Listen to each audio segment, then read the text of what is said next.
follow-up to this morning's sermon, Ecclesiastes chapter 11. Ecclesiastes chapter 11, we'll go very quickly through verses 1 through 6 and some verses in chapter 12.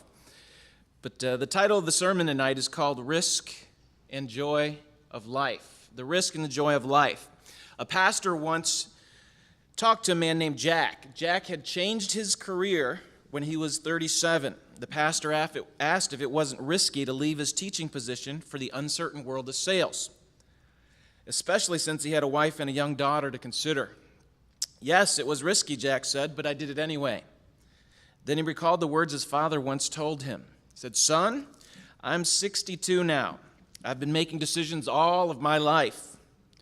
What percent of those decisions do you suppose were good decisions?" Jack figured maybe about 40 to 45% of his father's decisions were good ones. "Son," his dad said, "that's high. I'm lucky if even 33% of my decisions turned out right. I'm old enough now that if I wanted to, I could just stop making decisions. But if I stopped, that percentage would never change. I would stay at 33 until I die. Son, you can stop making decisions right now if you want to. If you do, you'll never get above where you are at right now. But if you keep on making decisions, even when you're scared, you've got a chance to raise that average. And remember, you normally make better decisions as you get older because you have more experience in life."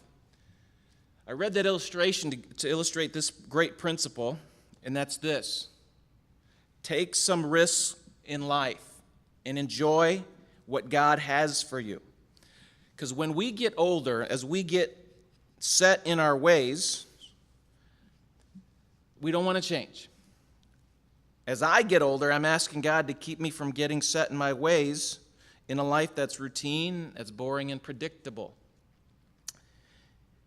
F.B. Meyer once said this, "I don't want my life to end in a swamp." And I have that same desire, feeling. I want to make my life count for God. I want to have an eternal perspective on life. I want to have a life that is well-pleasing to God. And one of those things that pleases God is faith. You must exercise faith.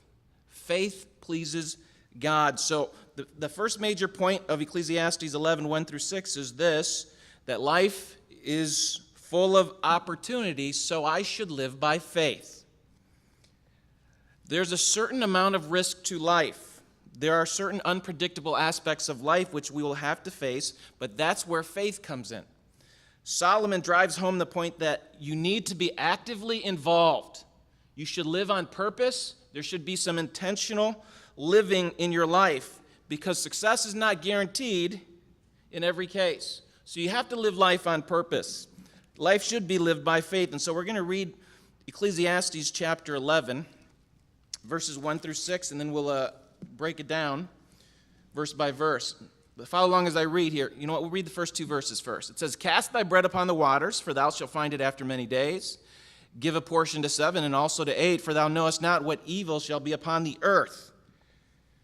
So what do we have here? He says, "Cast thy bread upon the waters." The bread could be also translated grain. It can be paraphrased in this way. Send out your grain in ships. Traditionally, this is viewed as being liberal in your generosity. Give, cast your bread upon the waters, because one day you're going to need somebody to give to you. That's the traditional view. But the more common understanding or view is this is Solomon, the richest man, the wisest man in all the earth at one point in time, giving advice about life and the unpredictability of life and the necessity to take life by the horns, to live by faith. So he says, cast your bread upon the waters. The word cast there means to send away, to push off, surrender it all, go all in with this. And it demands a total commitment. Everything. Cast all of it. Cast your bread upon the waters. You have to take your hands off of it. You're going to take that risk. And at the same time, there's a future look toward it. There's a look forward where it says, look, you will have a reward. Okay, as the verse says, cast your bread upon the waters, for thou shalt find it after many days. Solomon himself was very involved in various kinds of trade. It was natural for him to use this nautical or maritime sea illustration. And the picture is of a merchant, businessman, okay, or a king, casting his bread. He's sending forth his grain on ships in the hopes that there will be a great return. There is no guaranteed return, but there is faith and hope that God will bless. So it would be months. He would send out various types of ships. You can read it in 1 Kings 10:22. I'll read it for you. He knew what it was to trade. He knew what it was to build an army, to build a city, to build a country. And 1 Kings 10:22 gives us an understanding of what this is. It says, once in 3 years came the navy of Tarshish, bringing gold, silver, ivory, and apes and peacocks. In other words, he knew what it was to go all in, cast his bread or grain upon the waters, and bring back a reward. Even when he uses Proverbs and the Proverbs 31 woman. 31:14 says, she is like the merchant ships. She bringeth her food from afar. So he is saying in life there's some unpredictability. You don't know what's going to happen. In fact, 3 times in this passage you're going to say, you don't know, you don't know, you don't know. But you're going to have to take a risk if you want the reward. You're going to have to go out on the limb. That's where the fruit is. And I'm going to encourage you tonight to take gospel risks, spiritual risks, so that there might be a great harvest, a great reward. The traditional view, again, is that, look, if you're liberal in your generosity, one day when you need it, it will return to you. But I think the more accurate view, the more common view is, look, take faith. Cast your bread upon the waters. Take some risks, because there will be a reward, because you're exercising faith. One commentator, Delitzsch, said it in this way: seek your support in the way of bold, confident adventure. And with the gain, you can make friends with your unrighteous mammon. But that's one way to look at it. I believe we can understand this passage in this sense. It says, send your grain across the seas. In time, you're going to get a return. Divide your merchandise among 7 ventures, yea, 8 maybe, since you don't know what the disasters may occur on the earth. He says give a portion to 7 and give a portion to 8 in verse 2. It suggests that, look, you should spread out the risks. Today, what would we call it in the financial realm? It starts with a D. Diversification. Diversify. True faith is not presumption. It's not throwing caution to the wind. It's knowing, look, I'm gonna use my brain here. I'm going to take certain risks, and in the hope of it, there's going to be a reward. But this risk is this is a heavy thing. This is what we call exercising faith. You should be wholehearted in what you do, but you should do it wisely. He goes on to say in verses 2, verse 5, and verse 6, for you do not know what can happen. So diversify. Be prepared for eventualities, because you don't know what lies ahead. Okay? Again, faith is not throwing caution to the wind. Faith is the substance of things hoped for, the evidence of things not seen. Not knowing the future should make us more careful in our planning, but it should not lead to paralysis. It should not lead to doing nothing. Okay, we need to take risks in life.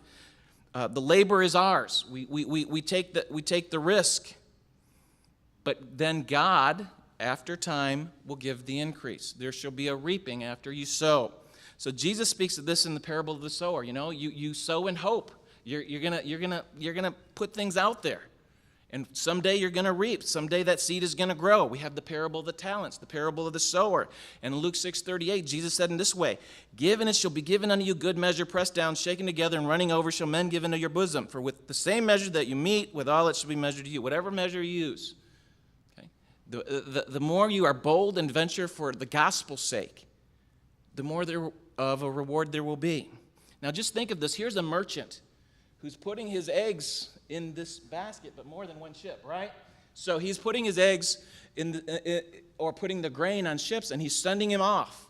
He's launching forth out into the deep. He doesn't know what's going to happen, but in faith, he risks. He takes action. He's not paralyzed with fear. He doesn't wait till the perfect conditions arise. He moves. He takes action.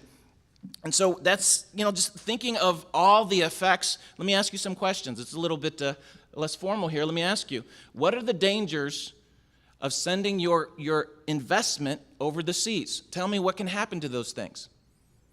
Shipwreck, right? Storms. What else? Pirates. Okay. How about, running into the reef? There's dangers that you cannot see. There's storms that come upon you that are unexpected. And so what does he do? Take the risk, but be smart about it. Diversify, because there's going to be a reward when you take the risk. Don't be afraid, because that fear leads to inaction and paralysis. So I'm suggesting that you take gospel endeavor and gospel risks. Look at the next part. He moves from the sea to the land. Okay, he moves from the ships, the merchant ship. Now he goes to the land where the farmer is. And that's why I believe he's talking about taking risks and having rewards. In verse 3 it says, if the clouds be full of rain, they empty themselves upon the earth, and if the tree fall toward the south or toward the north, in the place where the tree falleth, there it shall be. It's kind of funny, isn't it? If it falls, there it is. What are you going to do, right? But there's a purpose in this illustration. Nobody can predict the weather, let alone control it. And the farmer is at the mercy of nature. So we have a contrast here in verse 3. We have a contrast between clouds and trees. A cloud, always changing, blown and tossed by the wind. They come, they go, and as they come, the farmer hopes that it'll spill its water onto his fields. We can see some of those clouds coming, but others take us by surprise. Troubles are going to come. Troubles are going to come to the sons of men. We know that. But so will blessing. So how should we react? What should our approach toward life be? He says, look, clouds are coming. They're going to empty themselves on the earth. And then he compares it with the tree. The difference between a cloud and a tree. Cloud's always changing. A tree is somewhat permanent, right? It's rooted there it is. But what happens if the tree falls towards the south or towards the north? It's done. There it is. You're not going to regrow it. Okay? It's permanent. Okay, so he's giving a contrast here. There is a finality about certain calamities of life. And our response should be, look, what's done is done. We cannot undo it. However, our perspective is different. The tree can symbolize the past, right? It's fallen, it's hit the ground towards the north or the south. There it is, and there it's going to lie. What are you going to do? You can do something. You can do something with that tree, as every farmer knows. You can do something with that. The eye of faith is going to have a different perspective on the calamities of life, on the opportunities of life. The past, the tree that's fallen, you can't undo it. The clouds, the present, symbolizing the present, they change, they move, they change, they're available, and we need to look at them as opportunities and seize opportunities, because the eye of faith, one man with the eye of faith sees a problem. Okay? One man, the natural eye, sees this fallen tree as a problem. Another man sees it as an opportunity. Another man says the natural eye sees only the gathering storm and the possibility of a catastrophe. But someone with the eyes of faith knows that even these events, this storm that causes the ship to go shipwreck, this storm that causes the tree to fall, even this is in the hands of God, under the providence of God. So with the eyes of faith, they look at the same problem, the same catastrophe, and the person with the eyes of faith knows that even one sparrow can't fall to the ground without God knowing. So I'm going to look at that tree. I'm going to look at that past. And yes, it was tragic. It was a catastrophe. The tree fell. But I'm going to use that wood. I'm going to build with that wood. I'm going to chop it up and I'm going to burn with that wood. Yes, the past is the past, but it's going to be used toward the future, and it's going to help the future. So he's telling us, look at the farmer. Look at the merchant. The farmer sows in hope. And he goes on to say a farmer who has faith, right? The eye of faith is going to see the tree. He's going to use it to build a house or to warm up his house. The eye of faith is going to expect blessing out of the catastrophe or the trial or whatever it is that comes forth in which God allows into a person's life. Because look what happens with verse 4. What happens if you don't see with the eyes of faith? Verse 4. He that observeth the wind shall not sow, and he that regardeth the clouds shall not reap. As thou knowest not what is the way of the Spirit. Okay, you don't know. You don't know what's going to happen. You don't know the way of the Spirit, nor how the bones do grow in the womb of her that is with child. Even so, thou knowest not the works of God who maketh all. In the morning sow your seed, and in the evening withhold not your hand, for thou knowest not whether shall prosper, either this or that, or whether they both shall be alike good. Okay, remember what we learned this morning when he's talking about time. There's a time for planting and a time for plucking. There's a time for sowing. There's a time for reaping. And so now he's saying, look, exercise forethought, make your plans. Plans are important, but don't be overly cautious. Don't wait for perfect conditions. Because, as in verse 4, if you're looking for an excuse to do nothing, you'll always find one.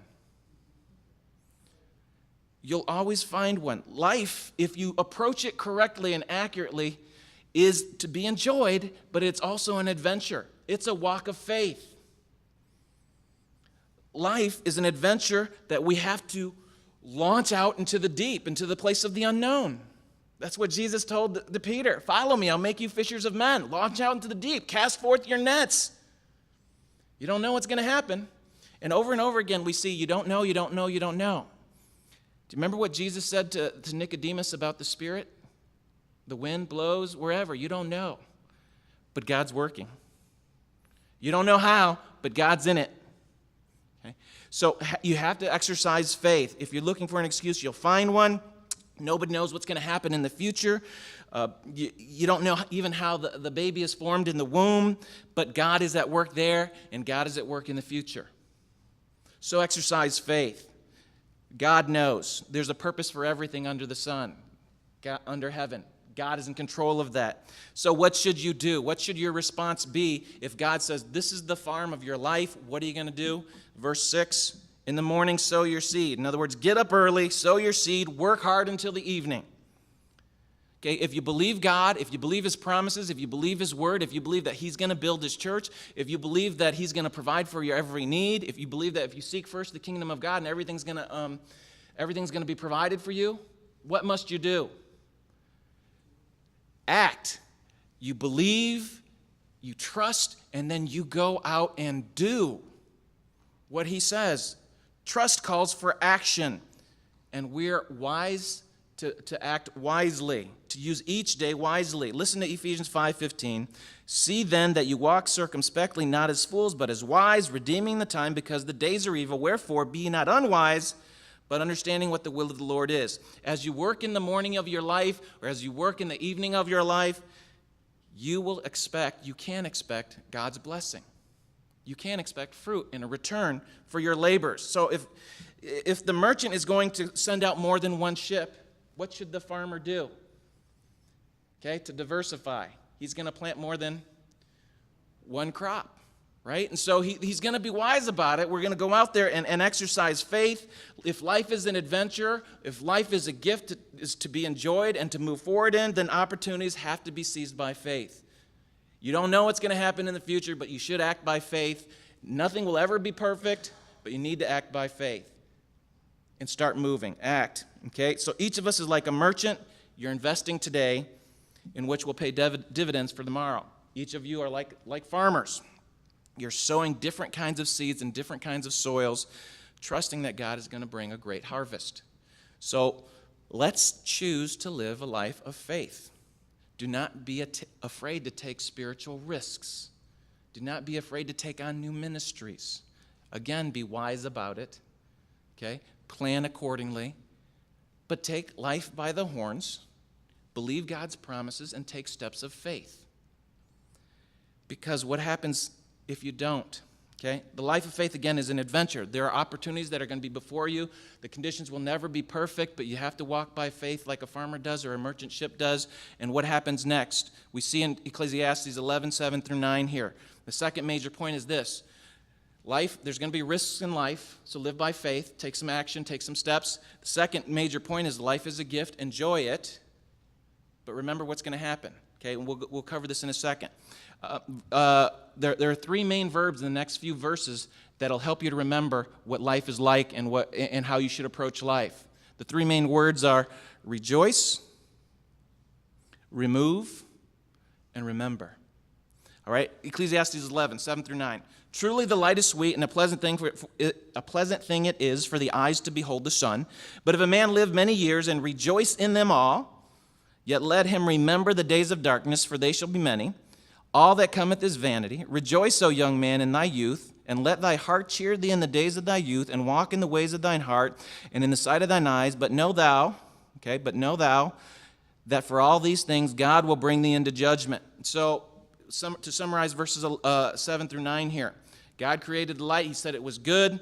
And then he says, look, life, truly the light is sweet. Life, the light of life, it's sweet. Taste and see that the Lord is good. Life is good. God has given you youth. God has given you vigor. God has given you strength. Life is good. It's a pleasant thing to behold the sunlight and God's goodness in the days of your youth. But remember, the light was good. The sun is good for the farmer. What does the farmer have to do when the light's out? I learned this literally. Make hay while it's day, right? While the sun shines. And that is hard work. Causing the back to be sore and the shoulders too, by the way. But anyway, so there's time, there's light, work. Enjoy the work. Enjoy the life that God has given you. But remember this. If you look at verses 9 through, or verse 9, this is an unsettling verse. Many of the Hebrew scholars, they added to this verse. They added a not to this verse just to make sure, the young men and young women wouldn't take it seriously or literally. Okay? Look at what it says. Verse 9, rejoice, O young man, in your youth, and let your heart cheer thee in the days of thy youth. Essentially, it's saying, follow your heart. Whoa, where's the danger in that? Right? But remember, he throws in a caveat at the end of the verse. Okay? What I think he is saying here, if you remember his pursuit in life in Ecclesiastes chapters 1 through 2, in Ecclesiastes 1 through 2, chapter 2, verse 10 says this, whatsoever my eyes desired, I kept not from them. I withheld not my heart from any joy, for my heart rejoiced in all my labor, and this was my portion of all my labor. In chapters 1 and 2, he was pursuing the pleasures of this world under the sun without God. But I think here in verse 9, he is saying, look, you're going to have to take some risks in life. Remember to enjoy life. Remember to live life with gusto. Okay, you're young, enjoy it, live it with gusto. And then he throws in the caveat, everything that God sees you, everything that you do is going to come into judgment. But I think what he's saying again is pursue joy in life with God. You can have joy in life following God. You can have rejoicing following God in everything that you do. Young people, old people, you can have joy in life following God without the things of this world. And that's why the second main verb in this section is remove. Okay? He says, rejoice in your life. Rejoice in the work God has given you. Rejoice, rejoice, rejoice. But remember, it's going to come time for judgment. There will be a time of accounting. And so because there is a time of accounting, let's look at verse 10. Okay, don't follow sinful pleasures, essentially is what he's going to say next. Don't waste your youth. Verse 10, therefore remove sorrow from your heart, put away evil from your flesh, for childhood and youth are vanity. Look, childhood and youth, they're vanity in the sense that they're transient, they're fleeting. You just blink and you have a teenager. Happened to me this year. It goes very quickly. And so what should you do? The second R here, the second verb, remove. Remove sorrow from your heart. So the gift of life, the pursuit of enjoyment with God, you need to be responsible on how you live it and how you invest your life.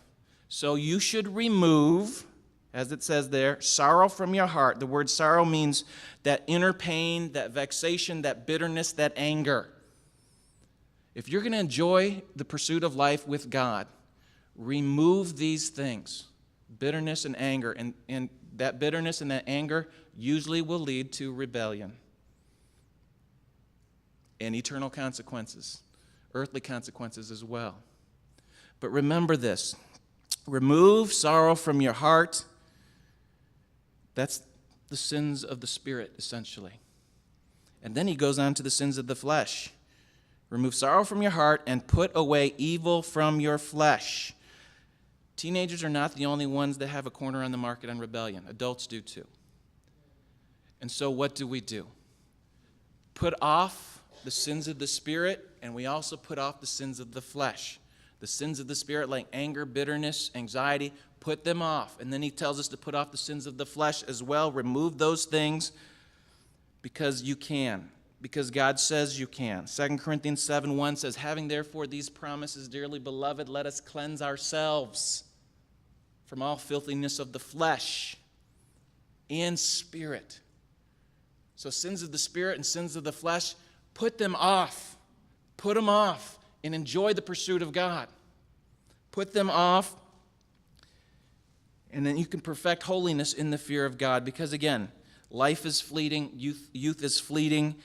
Don't waste your opportunities. Prepare for the future. Prepare for God's blessing in your life. So rejoice that God's given you this gift and the gift of life.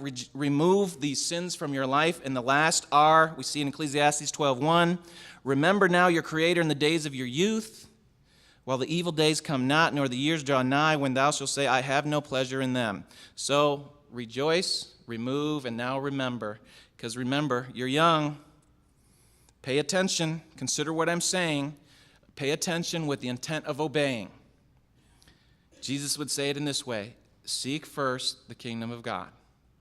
Enjoy, pursue God, and enjoy life, but seek his kingdom first, because this is the depressing part. This is the most poetic description of growing old in the Bible, perhaps in all of literature. These next few verses. He reminds us here in verse 2. Verse 1, he says, look, the days are going to get dark. The evil days are coming. They're going to be difficult days. So you be ready. You lay a great spiritual foundation, because the days are coming where you will not enjoy your days. The light will grow dim. Verse 2, while the sun or the light or the moon or the stars be not darkened, nor the clouds return not after the rain. Look, days of misery are coming as you get older. And the days of decreasing joy are going to increase in gloom. Look at verse 3. In the day when the keepers of the house shall tremble. Okay, this speaks of the arms and the hands growing weak. And the strong men shall bow themselves. That speaks about the legs beginning to grow bent and stooping and feeble. And the grinders cease because they are few. That's when we start losing teeth. And those that look out of the windows be darkened. You start losing your eyesight. Praise the Lord, I had a doctor's eye appointment about 3 weeks ago, and I kind of wrestled with her. I said, I don't want bifocals. Do I need them? Because I wear contacts. And she goes, I think we can work it in. So we're testing my right eye for the next 3 months. But this is going to happen to you. It's coming. Lay a great spiritual foundation, because the days are coming. You're not going to like them. Verse 4, and the doors shall be shut in the streets. This is possibly a picture of the lips sinking in because the teeth are gone. When the sound of the grinding is low, you start losing your voice. And he shall rise up at the voice of the bird. Suggests that some old people get up because they can't sleep. It goes on to say, and all the daughters of music shall be brought low. The hearing begins to go. Verse 5, also when they shall be afraid of that which is high, and fear shall be in the way. Look, you lose your confidence in yourself and your physical abilities. There's a lack of vigor, and you don't want to go outdoors anymore. Okay? You're afraid to venture out. And the almond tree shall flourish. That's an allusion to hair turning gray or white. I got some of that. And the grasshopper shall be a burden, and desire shall fail. I think this is a picture of the body being stooped over and the steps no longer being wide strides, small steps. Desire shall fail. All your human appetites, whatever they are, begin to diminish. And then it goes on to say, and the mourners go about the streets. People start speaking about you. They grieve. And again, I think Solomon is saying, look, live responsibly. Enjoy your life, live responsibly. Verse 6, or ever, this song? Someday the silver cord will... Here it comes. Or ever the silver cord be loosed, and the golden bowl be broken, or the pitcher be broken at the fountain, or the wheel broken at the cistern. The silver cord held the light or the lamp or the candle. The picture is the light of your life is starting to diminish. The golden bowl is broken, and then the pitcher be broken. The water of your life is being poured out. Or the wheel broken at the cistern, the thing that cranked up the bucket, that drew water from the well, that pumped the water. It's a picture of your heart starting to fail. Okay? And what happens? Verse 7, then shall the dust return to the earth as it was, and the spirit shall return unto God who gave it. You know the phrase, ashes to ashes, dust to dust. Okay? You're going to return there. Your body will go in the dirt, but your spirit will return unto God. And again, he's encouraging you to look ahead because you need to live responsibly now and take some spiritual risks. Live without regrets. Live with some bold adventure for God's sake. Now that I've spoken about the body getting older, everybody over 50 is thoroughly depressed, right? It's not fun. But here's a reality check here, okay? Come on, you still have some energy. And you know what? The people here, I love you. You young and old, you're working in the ministry. You're putting your heart and soul into it. And, this is not an admonishment to you. It's just an encouragement. Listen, let's keep on keeping on. As we have strength, as we have time, and we have day. Because, the mentality is, look, I'm going to retire to Florida, and I'm just going to check out and let the young people do everything. Okay? Don't do that, please, right? Because you still, the older should be discipling the younger. That's biblical. That's Bible. And so let me encourage you, okay, don't put a do not disturb sign on the sign of your life, okay, but still stay involved. The elderly as well as the young. You got to get ready and be prepared here because Psalm 92, with those who are over 50, let me encourage you. Listen to this. Psalm 92. The righteous shall flourish like the palm tree. He shall grow like a cedar in Lebanon. Those that be planted in the house of the Lord shall flourish in the courts of our God. They shall still bring forth fruit in old age. They shall be fat and flourishing. Amen. Right. Okay. Okay, to show the Lord is upright, he's my rock, and there's no unrighteousness in him. So enjoy life as God enables you. Work while the night is coming, right? Live creatively, take spiritual risks. And we see, I won't read the rest of Ecclesiastes, but at the end he says, listen, fear God, obey his commandments. There is life that is a gift. There is risk inherent in life. But there is also reward at the end or the other side of that risk. There is enjoyment. There is opportunity. There's opportunity to lay a strong foundation in your youth, young people.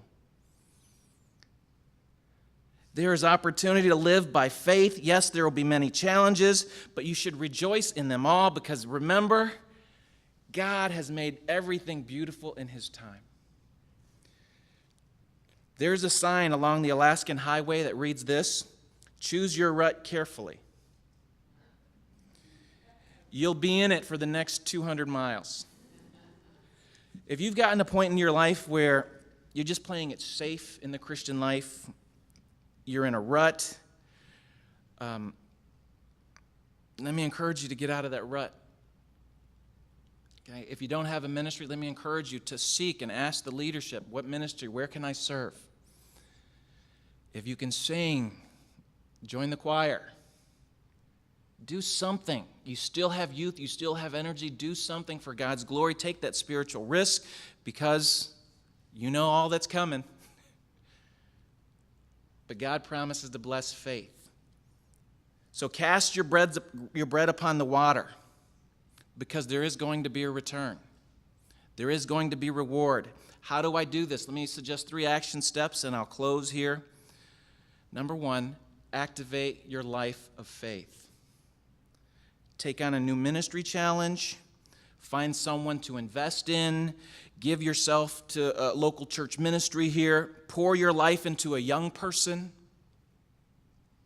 You can't do it all, but maybe you can do one. Get your friends, your neighbors, your co-workers involved somehow. Be creative, be energetic, be a doer, be bullish. Ask God to open up doors of opportunity because remember, you can invest your wealth, your life into things that are eternal. So activate your life of faith. And remember, wisdom should accompany those steps. Number 2, be creative, be energetic, but be wise about it. Number 3, watch out for the enemy. Because when you start exercising faith and God begins to give you fruit, whether in the fruit of souls or whether in the fruit of changed lives and growth in the church, you don't have to go looking for the enemy. He'll come looking for you. He'll try to discourage you, to try to get you to stop exercising faith. So let me encourage you in the end, live now, enjoy your life, launch out into the deep, cast your bread upon the waters now. The clock is ticking. You're not getting any younger. And remember the promise in Ephesians. God is waiting to give you exceedingly abundantly above all that you ask or think. What a promise. Let me challenge you to exercise faith. Get involved. Do something for God. Let's pray. Heavenly Father, we do thank you for your